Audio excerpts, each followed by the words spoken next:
Meus irmãos e minhas irmãs,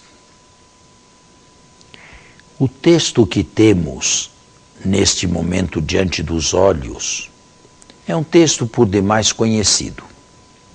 Trata-se do arrebatamento de Elias ao céu numa carruagem de fogo. É uma afirmação que se tornou popular já no Antigo Testamento.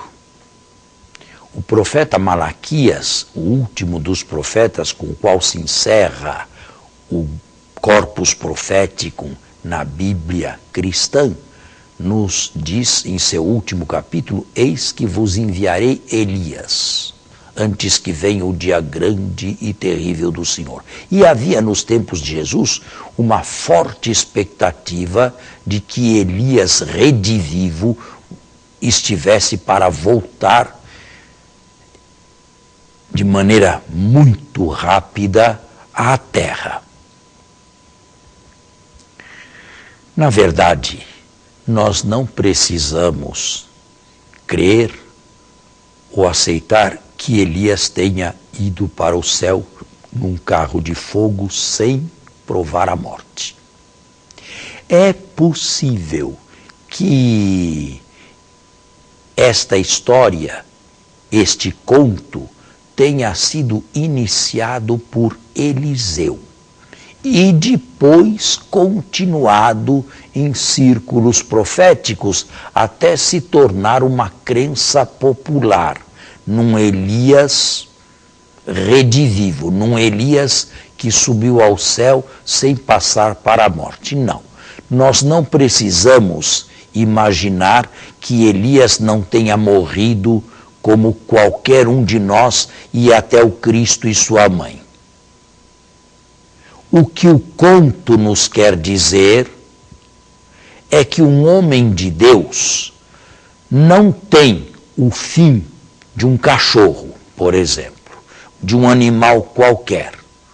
Um homem de Deus tem um fim diferente. Elias foi um homem de Deus, Elias foi um homem que ardeu em zelo pelo Senhor Deus dos exércitos e por isto mesmo deveria ter um fim diverso.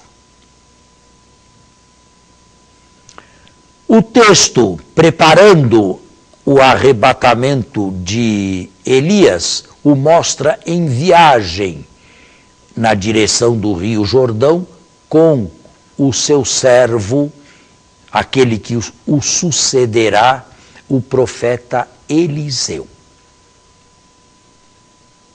Sabes que hoje Deus retirará o teu Senhor dos teus olhos, lhe gritam os irmãos profetas. Sei, mas calai-vos. Elias lhe pede que permaneça num determinado lugar, mas Eliseu insiste em acompanhá-lo. Novamente pede Elias que fique em Jericó. Absolutamente, quero acompanhar-te. Finalmente, Elias lhe pergunta: que queres que eu te faça antes de ser arrebatado de tua presença? E Eliseu lhe faz a pergunta que é o título desta meditação: que eu receba 2/3 do teu espírito. Ao que Elias lhe responde: coisa difícil pediste. No entanto, se me vires no momento do meu arrebatamento, isto se terá acontecido. Isto te acontecerá. Isto te será concedido. Eliseu ouviu ser arrebatado e recebeu parte do espírito de Elias. Trata-se de um conto. Trata-se de um conto, diria, legendário, na própria Escritura. Um conto legendário através do qual, porém, Deus nos fala. Pois os gêneros literários podem perfeitamente serem modificados, e não exatamente todos historiográficos ou cronísticos. E que é que nós gostaríamos de trazer para nós deste texto? Bom, em primeiro lugar, eu gostaria que duas partes do espírito de Elias viessem sobre nós, sacerdotes e pregadores do povo de Deus. Eu gostaria imensamente de receber, eu também, parte deste espírito de Elias. Eu gostaria imensamente que nós, sacerdotes, falássemos com o fogo e o zelo, a coragem e a intrepidez de Elias. Eu gostaria imensamente que nós nos consumíssemos em zelo, como Elias, pelo Senhor Deus dos exércitos, pois o povo de Deus é capaz de distinguir um simples padre, e não mais, daquele que, além de ser padre, é também um homem de Deus. É também alguém que fala com o fogo de Elias, com o seu zelo, com a sua coragem. Em primeiro lugar, eu gostaria que uma parte do espírito de Elias viesse sobre nós pregadores. Em segundo lugar, eu gostaria que uma parte deste espírito viesse sobre todos aqueles que estão realizando este retiro comigo. E por que não estender também a todos aqueles que têm responsabilidades, ainda que leigos, dentro da comunidade e da igreja onde atuam? Falta-nos coragem, falta-nos intrepidez, falta-nos perseverança, falta-nos zelo, zelo sobre tudo, zelo que nos consuma, zelo que nos leve a sofrer em primeira pessoa as ofensas feitas a Deus e à sua igreja, e nos leve a alegrar-nos profundamente com os bens que são realizados nela. Falta, sim, entre sacerdotes e leigos, o espírito de Elias. Uma parte, pelo menos, deste espírito. Ainda que para Elias seja uma coisa difícil, para Deus não é impossível. Bem, em terceiro lugar, falar do espírito de Elias significa falar do Espírito Santo dentro do Novo Testamento e da vida cristã. Pois o espírito de Elias nada mais é do que uma participação no Espírito Santo. O Espírito Santo de Deus, pela morte e ressurreição de Cristo, nos é por ele concedido. Mas nem todos nos abrimos à ação do Espírito de Deus dentro de nós.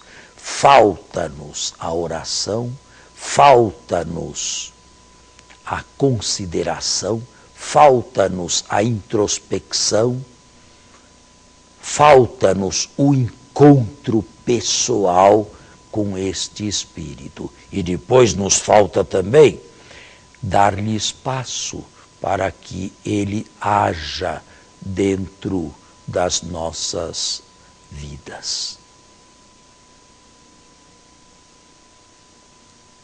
Na igreja e na sua história, este Espírito de Deus, que para nós é uma parte do espírito de Elias, ou melhor, se vê no texto com o espírito de Elias, embora supere infinitamente o de Elias, por ser espírito de Deus, enche homens e mulheres. Sim, na história da igreja, nós conhecemos homens e mulheres repletos do Espírito Santo, cheios do espírito de Elias.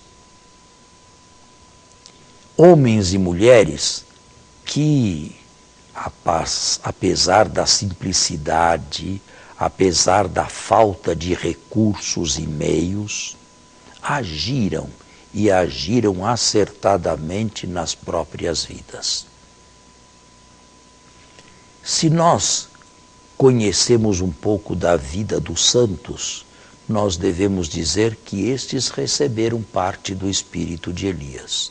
Estes, usando a terminologia do Novo Testamento, receberam o Espírito Santo de Deus, de que Elias estava também repleto, embora figura do Antigo Testamento. Exemplos não nos faltam. Santo Inácio de Loyola,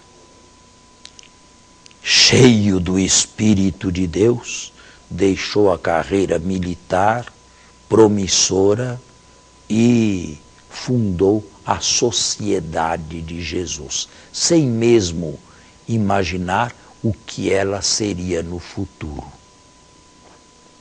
São Francisco de Assis, antes dele, cheio este também do Espírito de Deus, soube deixar a vida materialista de Assis, soube deixar a vida dos ricos comerciantes de Assis, soube deixar uma vida humanamente promissora para abraçar a pobreza de Cristo e segui-lo em verdadeiro caminho evangélico e de alegria.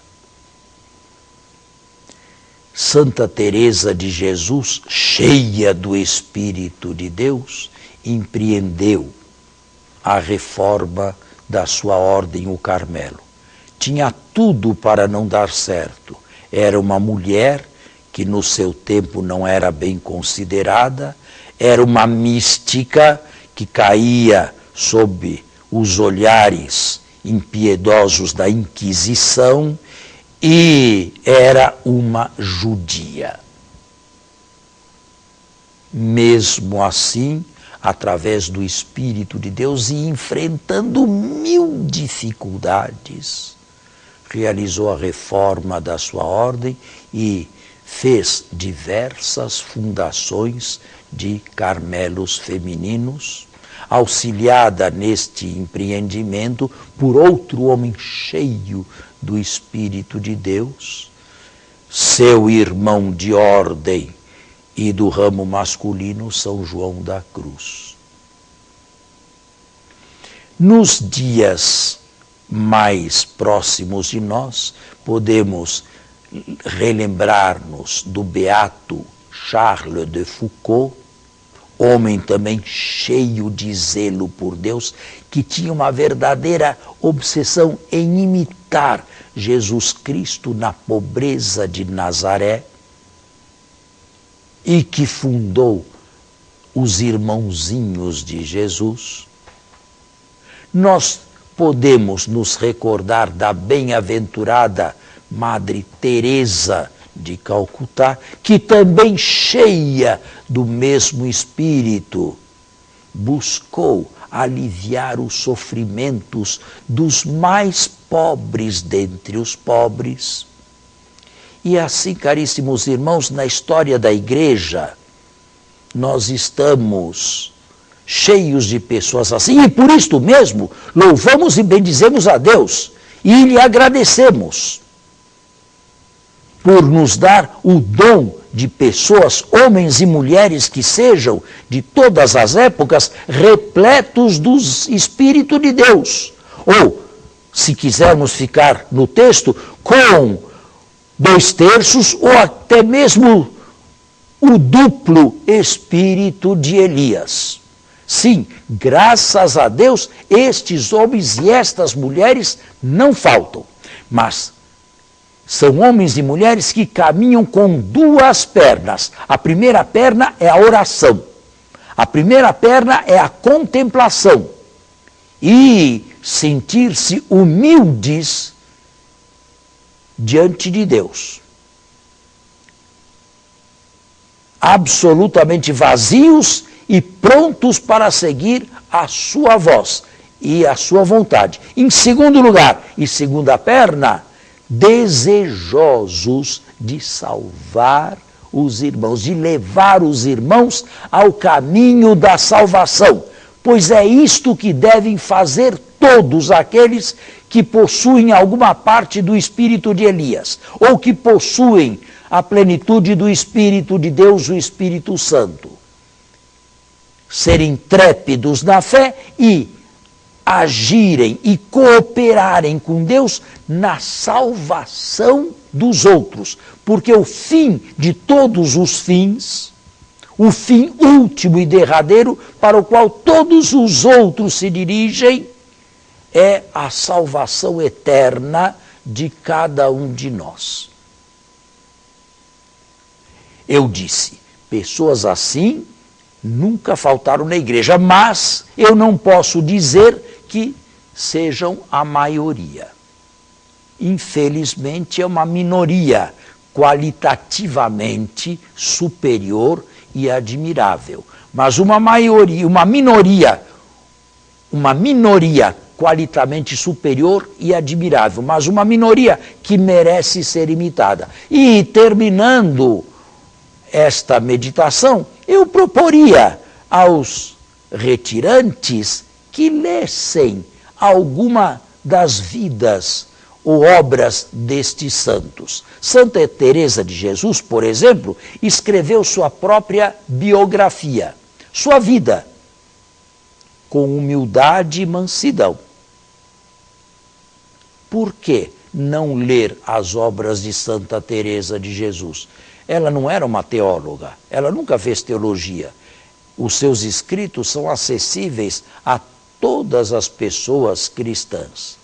Por que não lerem alguma coisa, como por exemplo, os exercícios espirituais de Santo Inácio de Loyola? Por que não ler a história de uma alma de Santa Teresinha, do Menino Jesus? Essas leituras nos fazem bem, porque estas leituras nos põem em contato direto com pessoas que receberam o Espírito de Elias, ou melhor, com pessoas que receberam o Espírito Santo de Deus. Pessoas que foram ou se tornaram superiores, não no sentido pejorativo deste termo, não no sentido deteriorado do termo, não no sentido de se sentirem mais do que os demais, mas pessoas que exatamente por estarem num estado superior se inclinavam, e se inclinavam benevolamente, como Santa Teresinha do Menino Jesus, para auxiliar os demais, para ajudar os pobres pecadores. Queria sentar-se à mesa dos pecadores, queria dar a mão aos pecadores, não queria entrar no céu sozinha, e sim em companhia dos pecadores, imolando-se pelos missionários que caminhavam léguas ou milhas, diríamos nós hoje, e quilômetros, para incutir o amor de Deus nos irmãos e celebrar a Eucaristia e os demais sacramentos em seu favor. Por que não lermos estas vidas? Por que não nos encorajarmos com estas vidas? Pois eu dou exemplo. Santo Inácio se converteu lendo vidas de santos durante um período de doença em que teve que transcorrer dentro de um hospital de sua época na Espanha do século XVI. Santa Teresa de Jesus leu também vidas de santos. Santa Teresa Benedita da Cruz, conhecida também com o nome de Edith Stein, aquela mártir carmelita judia alemã, vítima do nazismo, se converteu do judaísmo ao cristianismo já adulta, lendo as obras e a vida de Santa Teresa. Eis o caminho verdadeiro. E assim começou o seu caminho próprio, que terminaria no Carmelo, na imolação, na santidade e no martírio em prol do povo judeu e de toda a igreja. É hoje santa e declarada padroeira da Europa. Sim, caríssimos irmãos e irmãs, as vidas destas pessoas nos tiram da mediocridade, porque a vida destas pessoas nos fazem compreender concretamente como o Espírito de Deus age, porque nós corremos o risco, convivendo com pessoas medíocres, vendo mediocridade por todos os campos e por todos os lados, nós corremos o risco de imaginar que isto é o normal, que isto é o real e que fora disto não existe campo para mais nada. Nós corremos este risco. E assim ficamos nós também medíocres e, pior ainda, adaptados à mediocridade. É exatamente o contato pessoal com estes santos que receberam parte do Espírito de Elias, ou, melhor dizendo, no Novo Testamento, receberam o Espírito Santo de que Elias também teve a sua parte, são essas pessoas que nos servem de verdadeiros exemplos. Estas sim são as almas que construíram uma bela biografia, uma biografia digna de ser lida. Meus irmãos e minhas irmãs, não nos enganemos a respeito de determinados homens de posses, de riquezas, de bens, ou de poder e de governo. Pessoas que nos assustam, tão altos, tão altilocados são. Pessoas que vemos apenas pela televisão ou nos jornais, pessoas difíceis, pessoas que não aparecem em público, pensam, imaginam que dentro de 100 anos essas pessoas serão recordadas. Pensam que dentro de 100 anos essas pessoas serão admiradas. Pensam que dentro de 100 anos alguém se importará em escrever ou ler a biografia de um desses. De resto, a biografia desse tipo de gente não tem nada, absolutamente nada de edificante. Não, eles passam, eles fazem furor, é uma ventania, mas passam como o vento, ou mais depressa do que o vento, e não deixam raízes. Um vento, quem sabe, escatológico, os leva para longe de nós. Ao passo que estes que receberam o Espírito de Elias, ou o Espírito Santo de Deus, e souberam falar com o fogo de Elias, souberam falar com o fogo dos apóstolos, com o fogo do Espírito Santo, com línguas de fogo, estes permanecem. E mesmo depois de séculos após a morte, são ainda lidos, são comentados e se tornam ainda exemplos para a modificação da vida de muitos outros. Meus caríssimos irmãos, termino pedindo a todos que supliquem a Deus a graça do Espírito de Elias, o espírito de força e de zelo nas coisas de Deus. Se é um pregador, zelo na pregação. Se é um leigo, zelo na vida cristã que vive. E para todos os exemplos dos santos que não nos faltam e são estímulos neste desejo que possuímos com a graça do Senhor.